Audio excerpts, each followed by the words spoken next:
Agora nós vamos convidar ao esse público Marcelo Mariano. Marcelo Mariano é trabalhador da Federação Espírita do Estado da Bahia, a FEB, e do Centro Espírita Caminho da Redenção, também voluntário do MVP, Movimento Você e a Paz, que nos falará hoje sobre o agir de Deus. Esse será o nosso tema dessa noite e nós o convidamos para a sua palestra.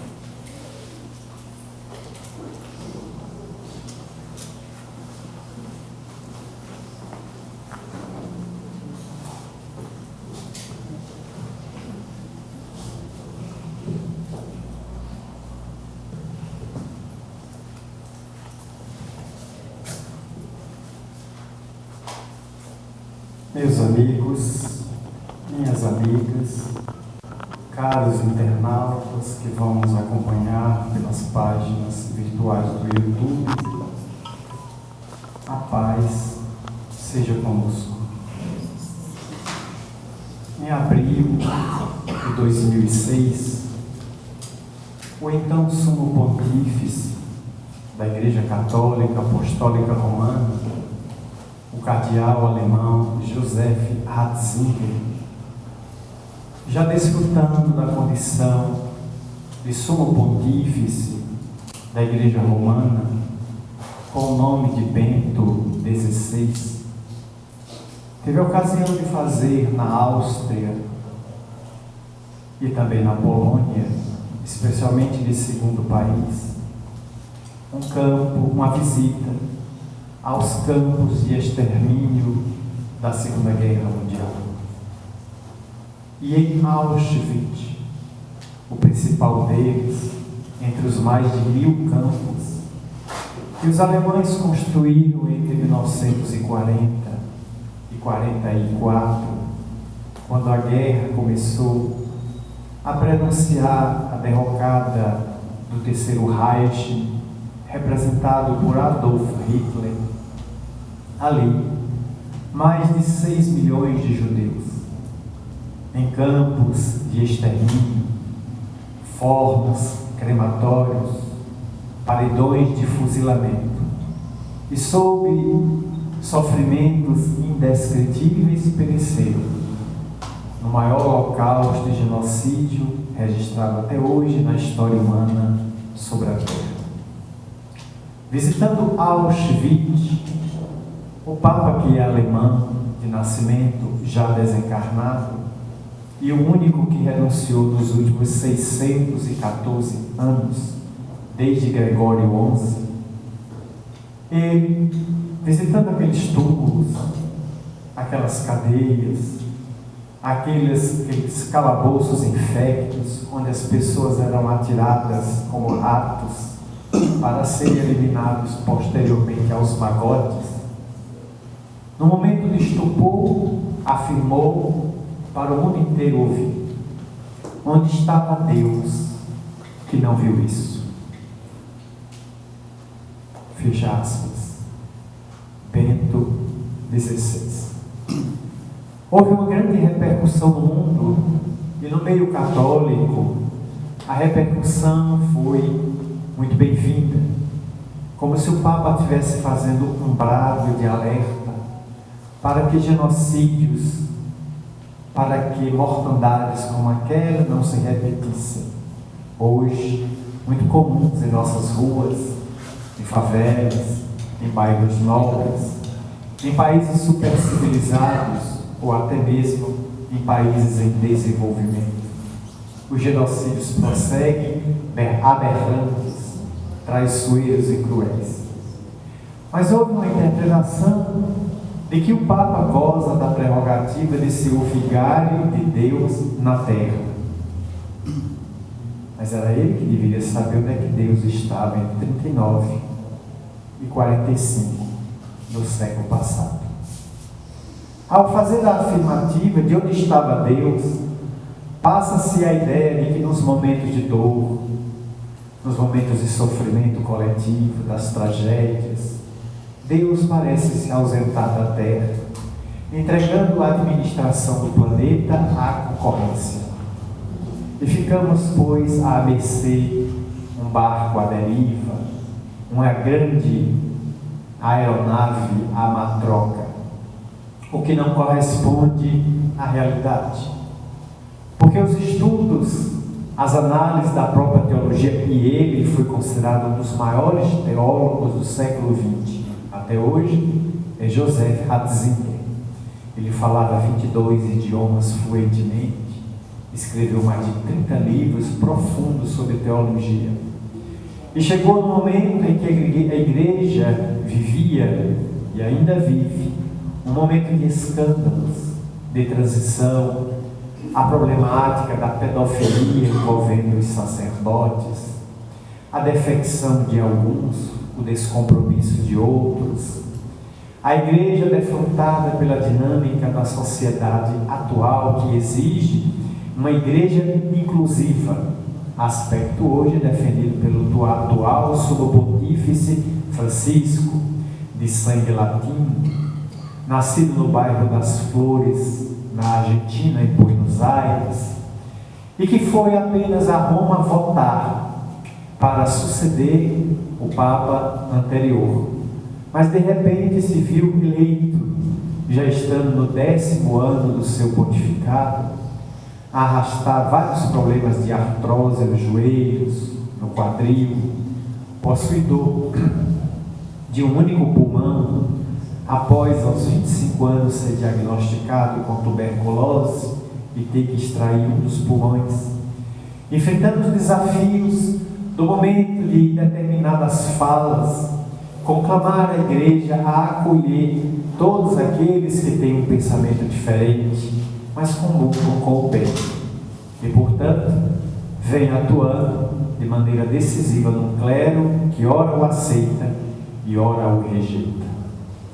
Mas quando voltamos a pensar nessa frase de Bento XVI, o pensamento se nos levou ao passado, aquele Deus que, em épocas priscas e imemoriais, foi adorado na pedra, no dizer de Herculano Pires e também de Leon Denis, na litolatria. Houve um momento em que as sociedades terrestres, profundamente animalizadas, dentro de uma cultura tribal, elegeram pedras para adorar a divindade. Quem sabe Deus não estivesse numa montanha, numa rocha, não estivesse numa gruta, numa caverna, num rochedo à beira-mar.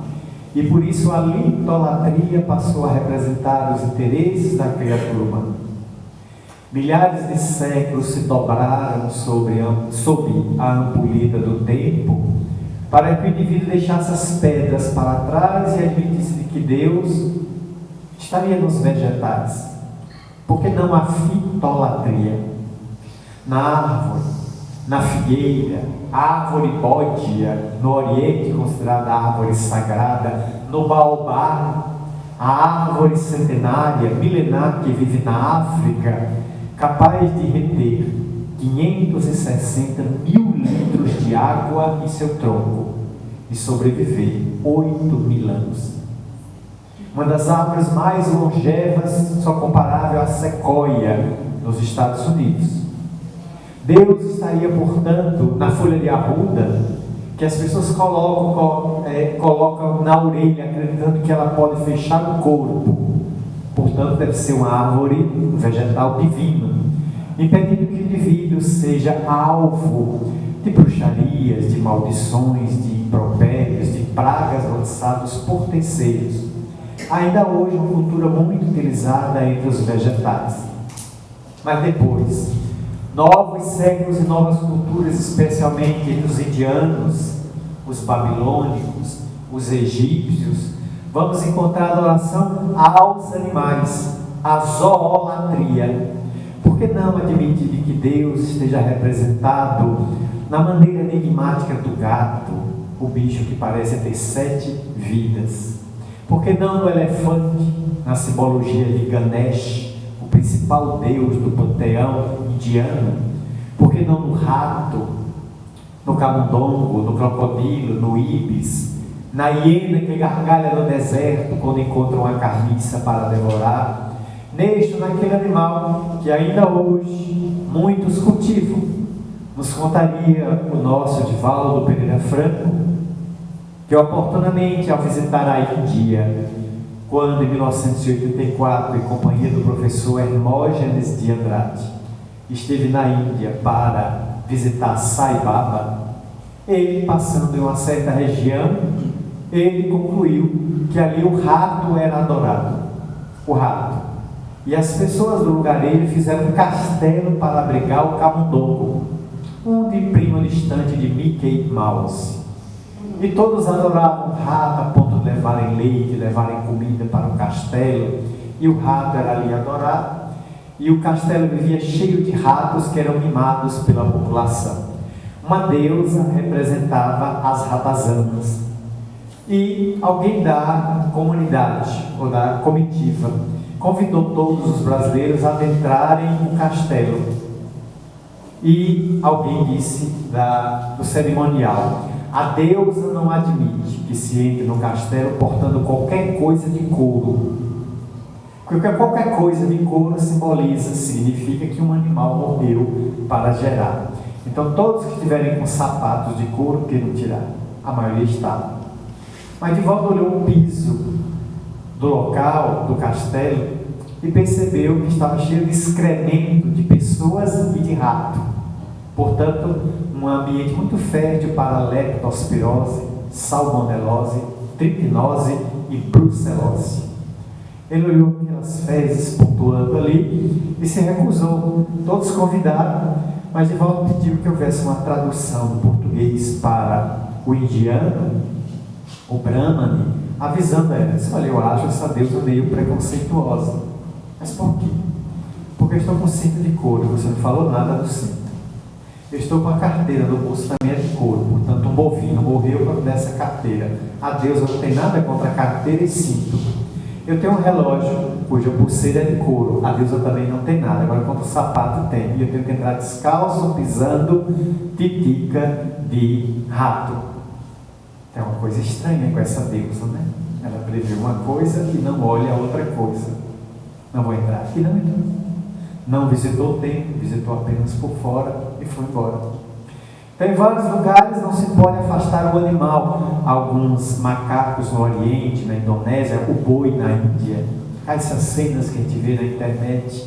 A vaca ou boi invade uma feira, come tudo do feirante. E ninguém pode espantar, nem coagir, porque é um Deus na vaca que está comendo suas cebolas, sua melancia, suas bananas. Você deve arcar com o prejuízo, porque o Deus é para isso mesmo.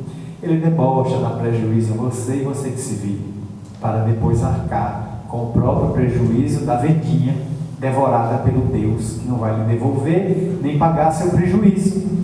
Então são concepções respeitáveis locais, mas profundamente estranhas para nós outros. E ainda permanece na atualidade esse cultivo a esse Deus representado nos animais. Até que o indivíduo, nos penates da sociedade, na dinâmica da evolução, evolui para a representação do Deus no humano. Portanto, Deus começa a ser humanizado para atingir uma outra expressão que vai gerar goécia, que vai gerar a mitologia e mais tarde a própria, os primórdios ou os pródromos da religião. Deus agora tem uma representação humana. E dentro do contexto grego, mais tarde de Roma, Deus vai viver no Olimpo, o monte mais alto da Grécia, com 5.400 e poucos metros de altitude. E lá no Olimpo, há um local onde Zeus, que destronou o próprio pai, o matando, porque ele devorava os próprios filhos, e a mãe escondeu Zeus, que depois derrotou o pai. Zeus agora é o Senhor dos senhores, Deus dos deuses, e comanda uma casa onde só tem deuses. Mas os deuses têm caprichos, os deuses têm ira, têm revolta, os deuses têm ciúme, têm paixões, e Zeus era o mais tarado de todos. Só olhar a biografia de Zeus, teve dezenas de filhos fora do casamento. Descia frequentemente à terra, se transformava em chuva. se transformava em touro de ouro, se transformava em uma árvore toda de metal para encantar as mulheres com quem se deitava para ter filhos que eram semideuses. Metade do DNA era do pai divino, psicopata, doente sexual, e metade do DNA era da mãe, submetida ao engano deste equivocado candidato ao divã da psicanálise freudiana, porque portador de um transtorno de natureza da libido, Zeus. Mas é Deus quem é que vai questionar o Deus mais poderoso do Olimpo. E todos os outros deuses possuíam algum tipo de atribuição humana.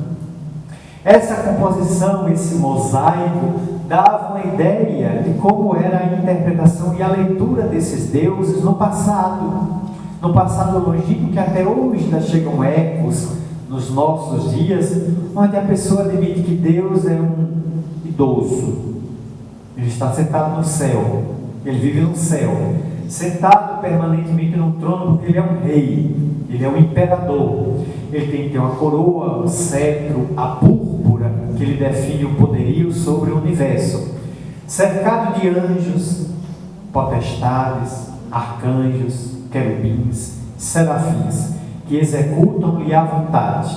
Ele fica lá olhando. Ao filho que acerta, bombom, sonho de valsa. Ao filho que erra, espinhos, dores, dificuldades, morte, doenças, descalabros e sucessos na vida. Deus parece jogar dados, contrariando o pensamento de Albert Einstein, que afirmou categoricamente que Deus não joga dados, porque o universo não é regido pelo acaso. E como dizia o professor Henrique Rodrigues, psicobiofísico, que eu tive a honra de conhecer e de conviver, e veio à Conquista algumas vezes, ele afirmava que o acaso é o pseudônimo que Deus se utiliza para assinar os decretos quando não quer aparecer. Quando Deus não quer assinar Deus, ele bota acaso. É o pseudônimo dele que ele usa para ocultar a sua verdadeira identidade. Até o fio, até o cabelo das nossas cabeças está contado. Cada um de nós que tem todas as mechas compostas tem mais ou menos 450 mil fios de cabelo. Nosso organismo está inteiramente contabilizado pela ciência, ou quase todos. Nós temos 150 quilômetros de artérias e vasos, 5 litros e meio de sangue, 206 ossos, 100 bilhões de neurônios, 60 trilhões de células, 5 bilhões de glândulas sudoríparas em 1 centímetro cúbico de pele e 32 dentes na boca, dividida em 4 tipos diferentes: incisivos, molares, premolares e caninos. Alguém tem dúvida? Pode começar a contar. O universo, quando nós olhamos à noite, ao olhar, nós podemos ver a olho nu 3.000 estrelas. Coloque um telescópio desses comprado em lojas especializadas e veremos 15.000 estrelas. Vá para o Monte Palomar, nos Estados Unidos, e use o telescópio, que tem um espelho de 5 metros, totalmente polido, e veremos 150 milhões de galáxias, ou de estrelas. Se utilize o telescópio no espaço James Webb, a máquina maravilhosa que demorou 25 anos para ficar pronta, gastou e consumiu 10 bilhões de dólares, cujo olhar está alcançando os confins do universo, e nós enxergaremos bilhões de galáxias. A última foto do Hubble, o que ainda está em funcionamento e vai ser desativado até 2027, o Hubble, sob o comando da NASA em Pasadena, na Califórnia, tirou uma foto panorâmica de 360 graus em torno dele mesmo. Depois a foto foi enviada à Terra e montada no mosaico, gerando os quadrados, para ter uma visão típica de uma roda. E a foto trabalhada os quadradinhos, o computador da NASA, que faz trilhões de cálculos por segundo, disse aos cientistas que aquela foto exibia a imagem de 123 bilhões de galáxias. O que, se podemos afirmar, existem mais galáxias no universo do que grãos de areia no deserto do Saara, somado com o deserto do Atacama. Então Deus não existe. Deus não age.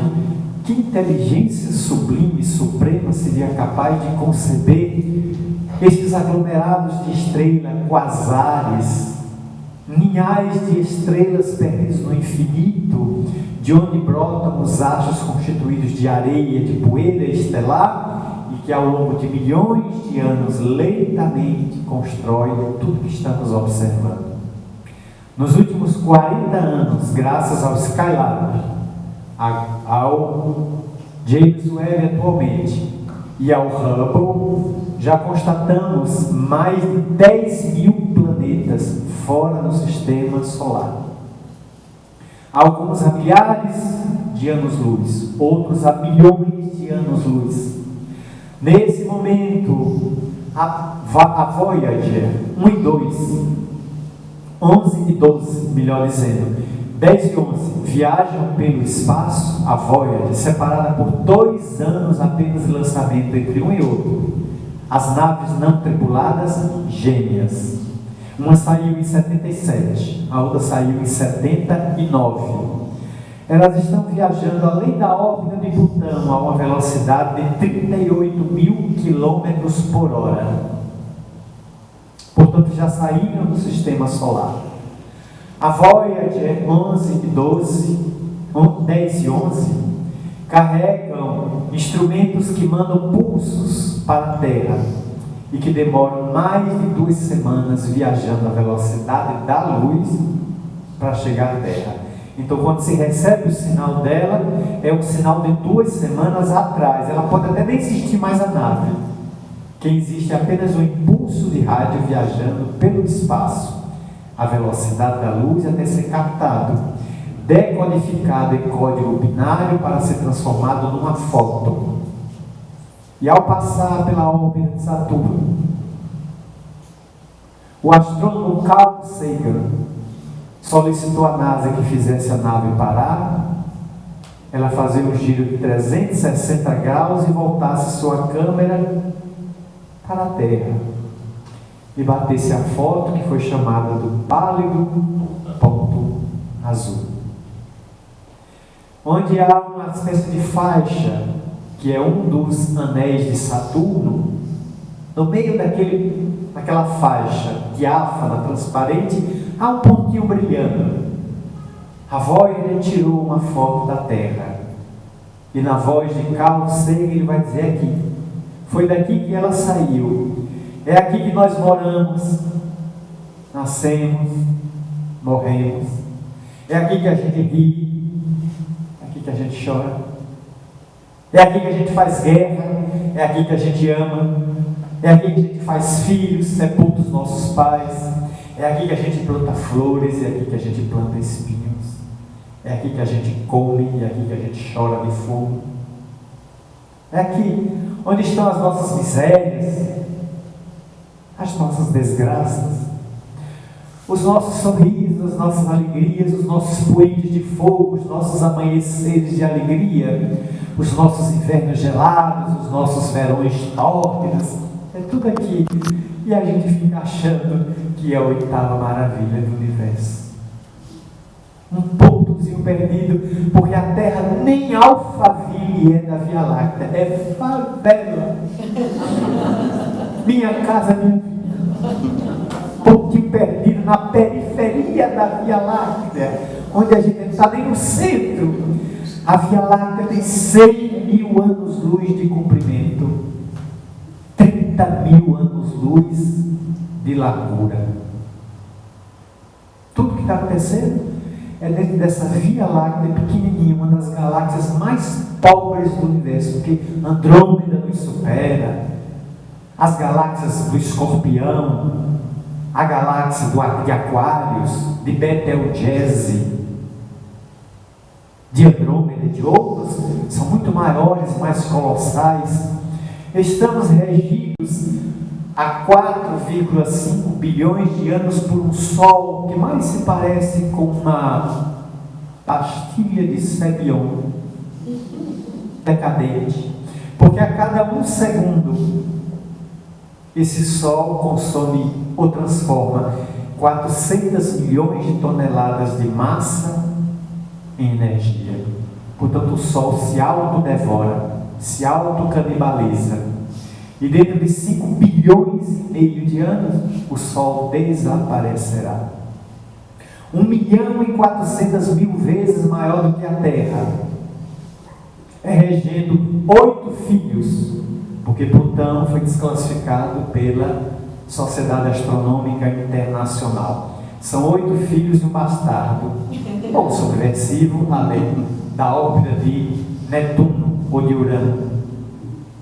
Portanto, um Sol regendo de quinta grandeza, nosso Sol já está morrendo, porque comparado com Alcione, o nosso Sol está preso à órbita de Alcione, ou de Alcione, como queiram alguns.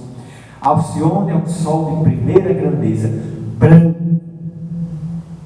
porque no nosso Sol a temperatura na sua superfície é de 6.500 graus.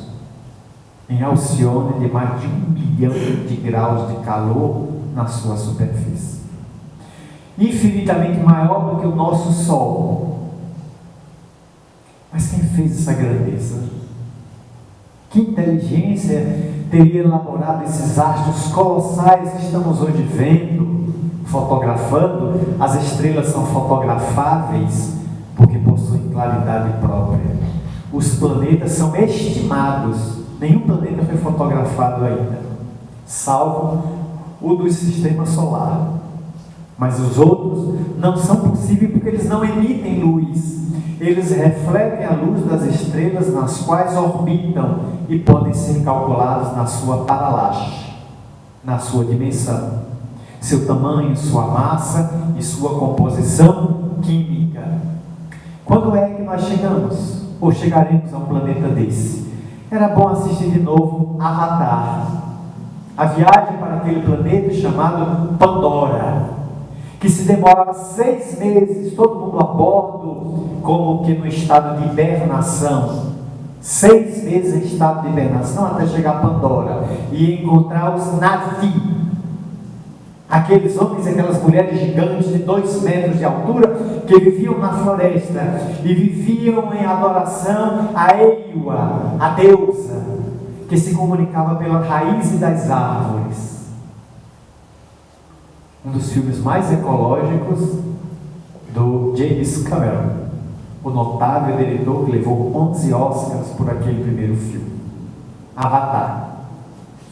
Então, a deusa se comunicava, fazia brotar vida, eles prestavam referência à reverência, até quando matavam o animal, debruçavam sobre o animal morto que ia ser comido e agradeciam a deusa, a graça do abatimento do animal. Que reverência! Vai lá um monte de humanos sob coordenação de um coronel psicopata, de um cientista drogado, que amanhecia um dia fumando maconha e ia dormir cheirando cocaína, e eles vão atrás de um mineral que 1 quilo custa $1 trilhão, e para isso eles dizimam aquelas florestas, derrubam aquela árvore colossal onde eles viviam, embaixo da árvore gigantesca, e levam o planeta ao caos. Até que uma parte dos humanos se revolta para ajudar os Na'vi a reagir contra a loucura dos humanos, que é sempre posse, é sempre ter, acumular, guardar, ter para fluir, ignorando que vai morrer. O homem mais rico da terra, não importa quem seja, pela lista Forbes, vai morrer. Não poderá levar nada para o além, pode levar até no caixão. À noite receberá a visita dos ladrões, que tiram tudo e vão-se embora. Agora eu entendi porque é que os diamantes são eternos.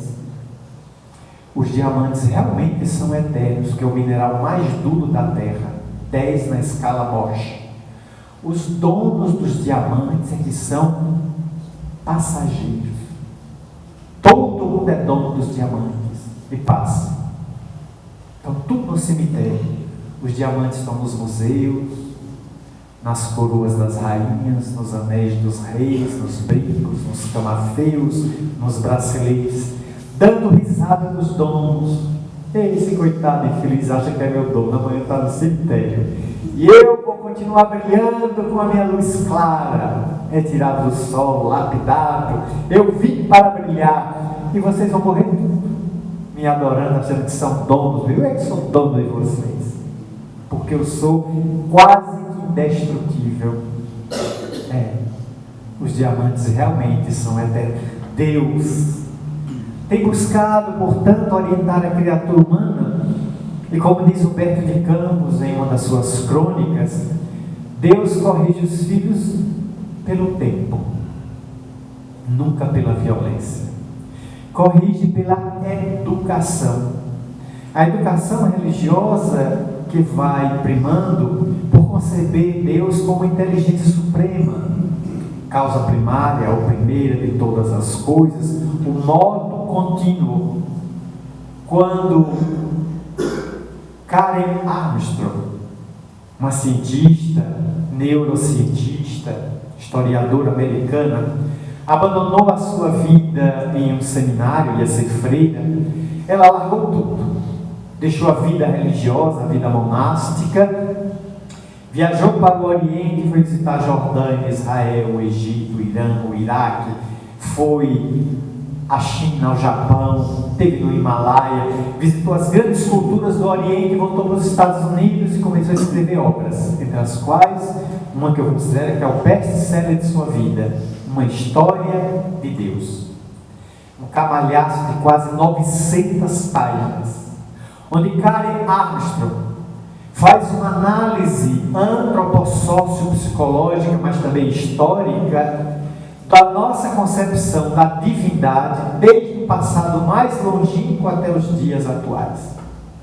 Como a nossa ideia de Deus, não foi Deus que evoluiu, foi nossa concepção do divino que foi se modificando, da litolatria, da fitolatria, da zoolatria, da antroposofia, o homem transformado em Deus, até chegar à Coércia. Atravessamos a mitologia, os deuses eram mitos, e até chegar à religião propriamente dita.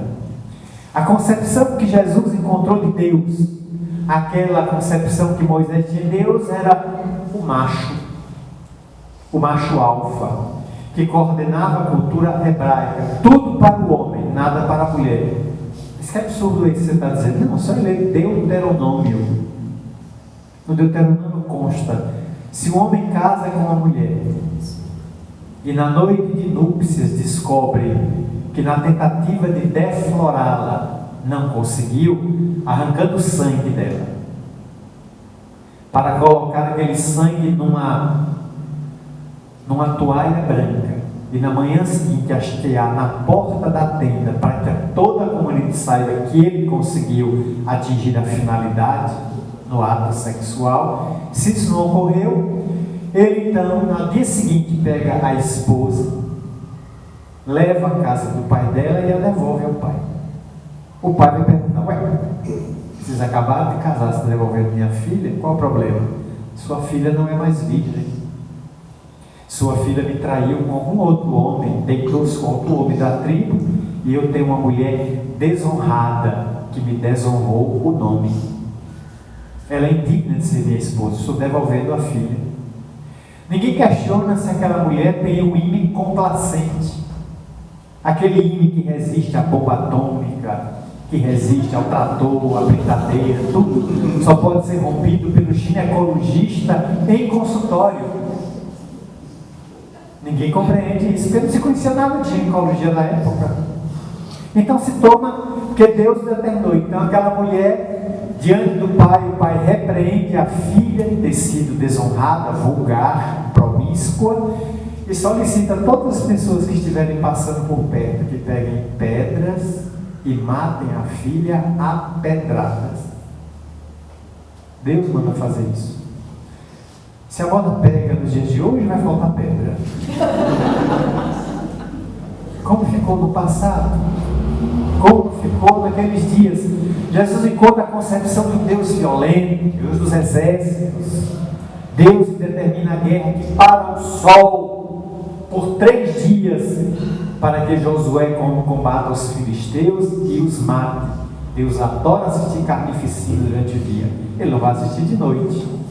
Eu quero que meus filhos se matem, por isso vou parar o sol para ficar na arquibancada vendo o fuzuê.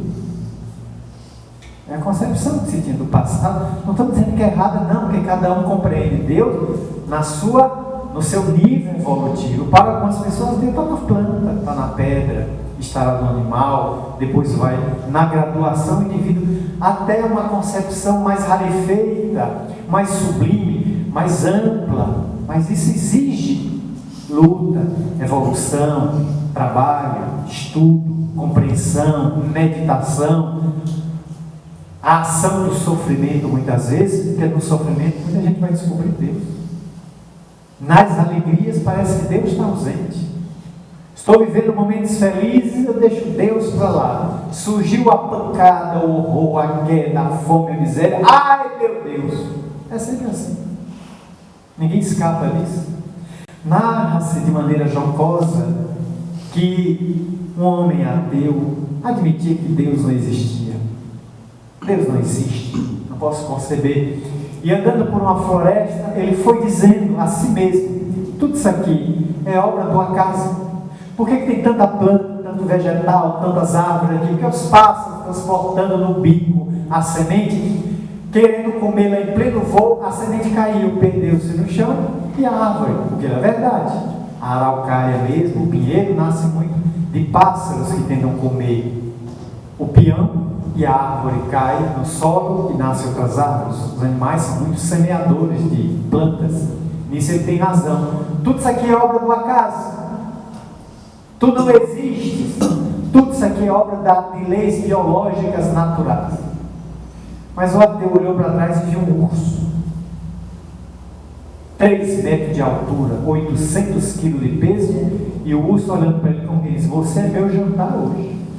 Eu vou lhe jantar. E o ateu começa a correr, o urso também começa a correr. O ateu pela vida e o urso pelo jantar. Os dois correndo até que o homem ateu tropeça em um galho. Cai.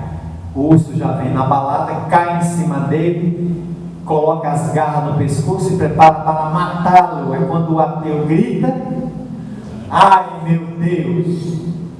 E o urso congela. As árvores congelam. O vento para de correr, tudo fica parado como num lapso de tempo. E o ateu ouve uma voz. É nesse momento que você lembra de mim. Até minutos atrás você dizia me desconhecer. Por que chama por meu nome agora? É o Senhor mesmo? Sim. Eu sou aquele a quem você nega. O que você quer? Ah, Senhor, dizem que toda pessoa que vai morrer tem direito ao último pedido. É verdade. E o que é que você quer? Se o Senhor agora está provando que existe, pode me ouvir, eu quero lhe fazer um pedido. Faça. Transforme esse urso num cristão. Você deseja que eu transforme esse urso que está em cima de você num cristão? Seja feita a tua vontade. Deus estalou o dedo, as árvores voltaram a farfalhar, o vento, os rios a correr, e o urso com as garras já para matar o homem no pescoço. O ateu olhou para os olhos do urso e viu misericórdia, viu compaixão. O urso foi tirando as garras do pescoço. O ateu foi respirando aliviado. O urso juntou as 2 patas na frente dele e disse: Senhor, muito obrigado por este alimento.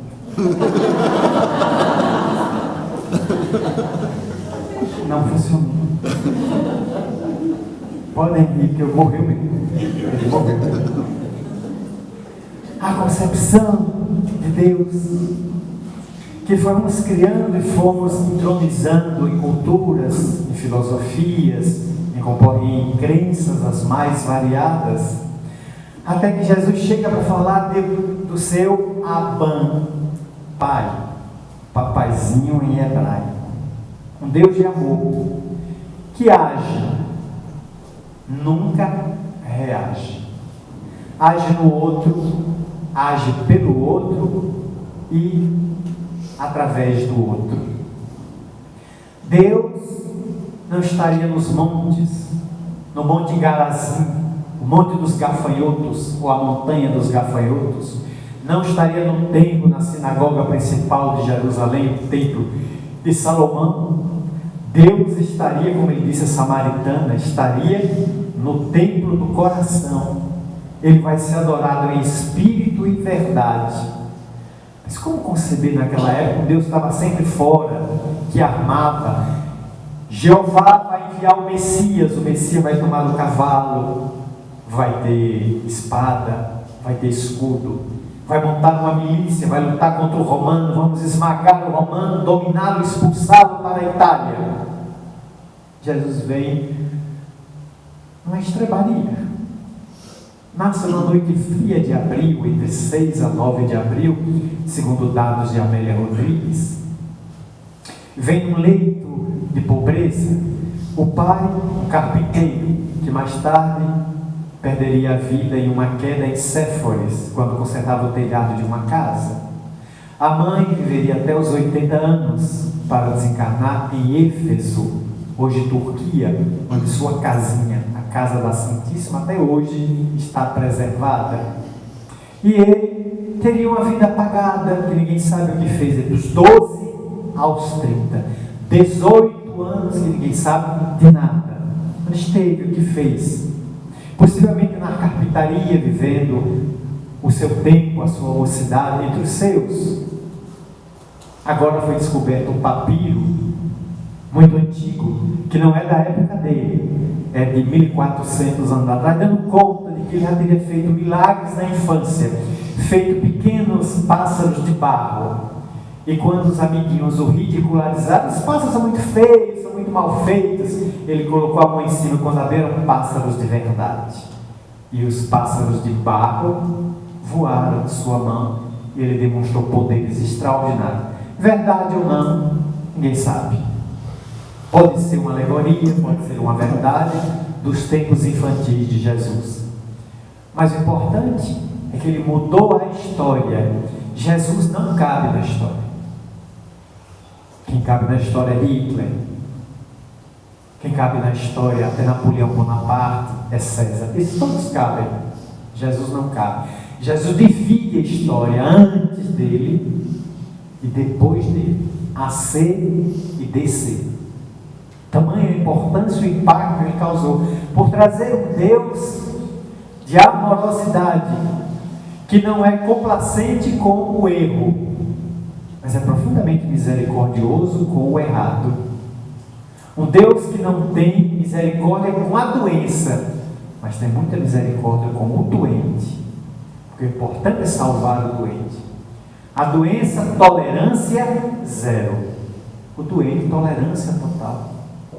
Alguém que dá oportunidade, que reabilita, porque sabe que a pedra bruta de ontem vai ser lapidada pelo tempo, pelas ferramentas da dinâmica evolutiva, em direção ao infinito. Porque nós estamos condenados à felicidade. Ele não nos deu chance de escapatória. Eu posso retardar meu processo evolutivo. O problema é meu. Mas eu não posso estancá-lo indefinidamente. O momento chegará em que eu deverei compreender a realidade da vida. Por isso mesmo, evoluir é a nossa tarefa, crescer sempre, ampliar o conhecimento, irradiar cada vez mais luz para compreender como ele age através de mecanismos sutis, de aparentes situações e circunstâncias que chamaríamos de acaso. A ação de Deus é inquestionável, é incontestável, é inabalável. Onde o indivíduo não age, o poder divino, através de leis imortais, leis eternas, perenes, que não podem ser modificadas nem por ele, por Deus, porque são eternas e perfeitas, essas leis agem. Não por outro acaso, o ímpeto codificador da doutrina espírita nos legou 10. Trabalhou 10 leis na terceira parte do livro dos Espíritos, mas essas são conhecidas na Terra. Em outros orbes vigoram outras leis que nós desconhecemos e que não teriam utilidade por enquanto na Terra, porque não se aplicam ao nosso nível evolutivo. Essas 10 já dá uma confusão danada. A compreensão, a lei de adoração, comentamos hoje de manhã no seminário, a principal delas, a mais utilizada, é a da barganha. Senhor, me dê. Se quando não dá, Senhor, eu te exijo que o Senhor me dê. Tem gente já exigindo de Deus que Ele dê, está nem pedindo, está no campo já da exigência descabida. Mas por que, Senhor, isso comigo? Quando a questão deveria ser: Senhor, o que é que eu devo aprender com isto que me sucedeu? Qual é a lição que está embutida por detrás dessa tragédia, que para mim é uma tragédia, para o Senhor é o bem, porque isso vai me tirar do comodismo, da inércia, do torpor, e vai me projetar em outro patamar. Deus de vez em quando dá uma sacudida na terra coletiva. Isso Kardec diz em A Gênese: as grandes revoluções periódicas são sopros da divindade para que a humanidade cresça em 50 anos o que ela estava prevendo crescer em 500, o que prova que Vinícius de Moraes tinha razão. Há momentos que até o perdão cansa de perdoar. Tem hora que Deus pede a paciência. Esse povo não quer crescer, não. Uma coisa, vou dar um empurrãozinho desse caminhão. Quer pegar? Não, pega do tombo. Aí vai. É um tsunami aqui, tragédia acolá, um vulcãozinho mais adiante, um terremoto ali.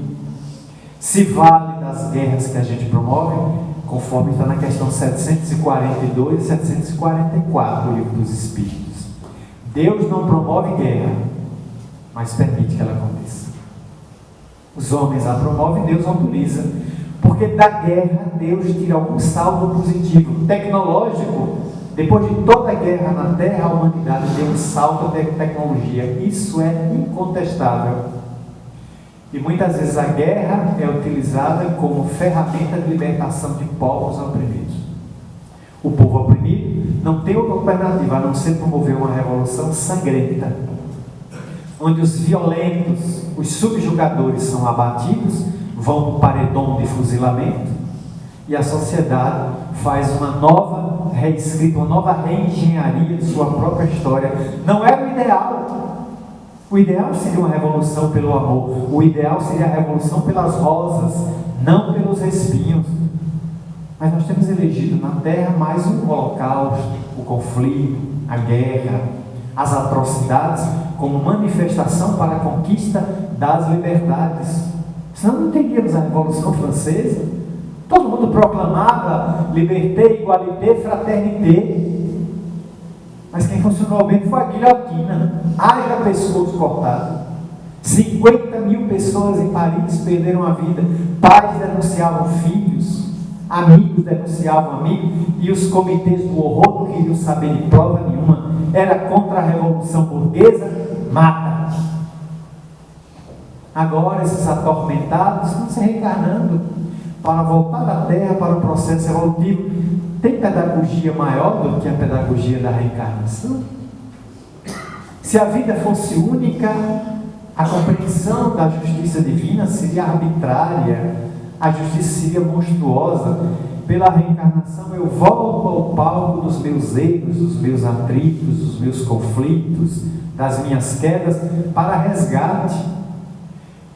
A Terra se afigura um imenso teatro. O ator volta a coxia para trocar de papel, botar uma nova máscara e interpretar em novo cenário sua comédia, sua tragédia, seu romance, viver novamente com outros personagens ou com os mesmos transmutados para que aprenda novos valores. A reencarnação, o maior símbolo da justiça, é por ali que a divindade age, lapidando os filhos, aprimorando esses filhos para que eles cresçam. Não posso esquecer que no prefácio de Humberto de Campos, ele vem dizer que há espíritos esclarecidos e espíritos evangelizados.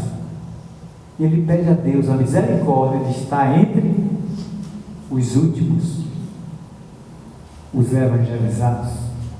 Por isso mesmo, o agir de Deus se opera de maneira brusca, de maneira sutil, ora de maneira violenta pelas mudanças climáticas da Terra, pelas transformações do globo, ora de maneiras imperceptíveis, onde Deus age durante séculos, alterando paulatinamente, permitindo que se embosquem na matéria anjos, missionários que descem ao mundo para conviver com os verdadeiros trogloditas, os orangotangos, os bárbaros da atualidade, lhes ensinando o caminho da misericórdia.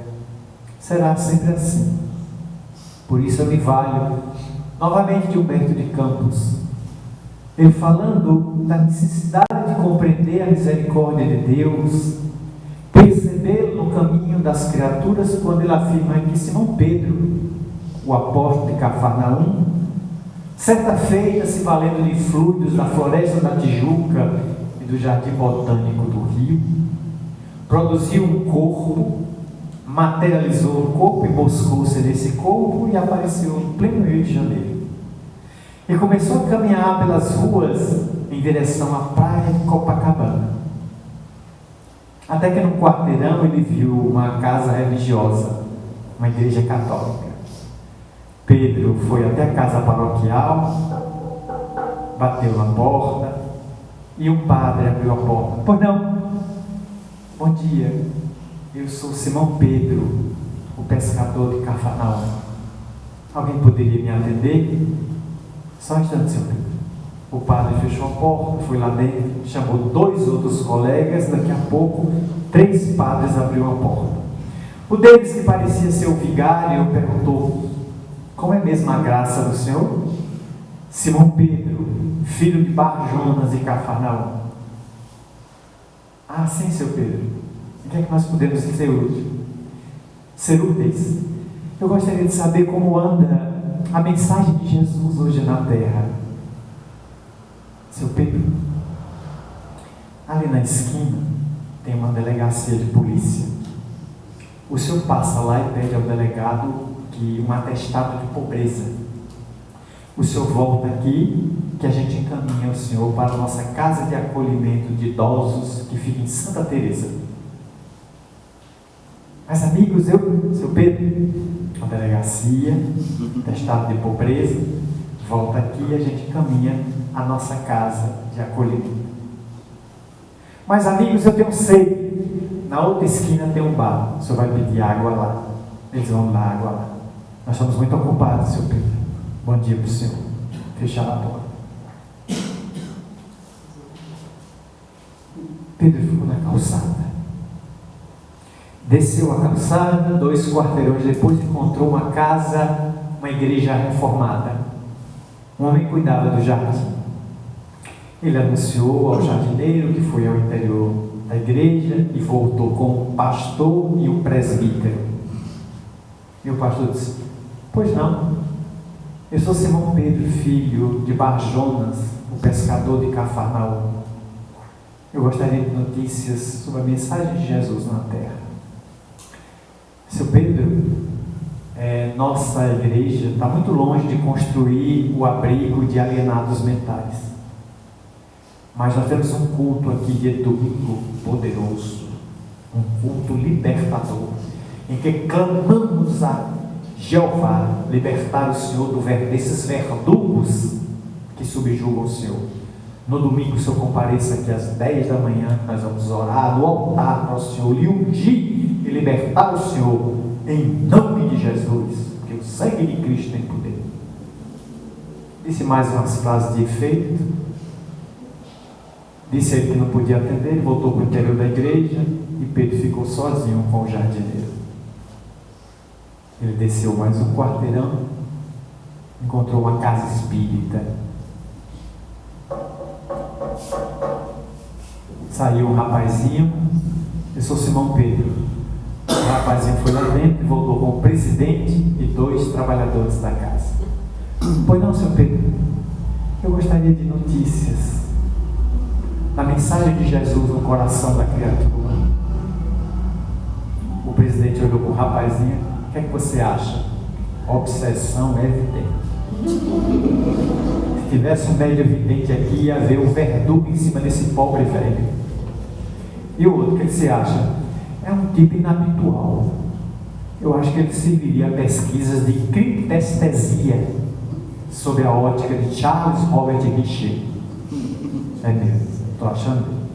Seu Pedro, sexta-feira nós temos uma reunião aqui às 20 horas de desobsessão. Se o senhor aparecer aqui umas 7h30, nós vamos aplicar um passo para tirar tudo. O senhor bebe uma água magnetizada, a gente leva o seu nome e recebe a entidade que subjuga o senhor. Sexta, às 20 horas. Me dê um pulinho aqui, seu Pedro. Mas, amigo, seu Pedro, a gente está em reunião. Não temos tempo de ligar tempo. Fecharam a porta. E Pedro continuou na calçada, sozinho. Humberto de Campos então diz, rematando a crônica, que dá o que pensar e refletir, que Pedro desceu até a praia de Copacabana e no imenso calçadão famoso contemplou o mar, que se casava com o céu muito distante, deixando que lágrimas lhe descessem, copiosos dos olhos, desaparecendo na barba muito grande e branca. Pedro exclamou: Senhor, onde estará pulsando o coração de teus aprendizes na terra?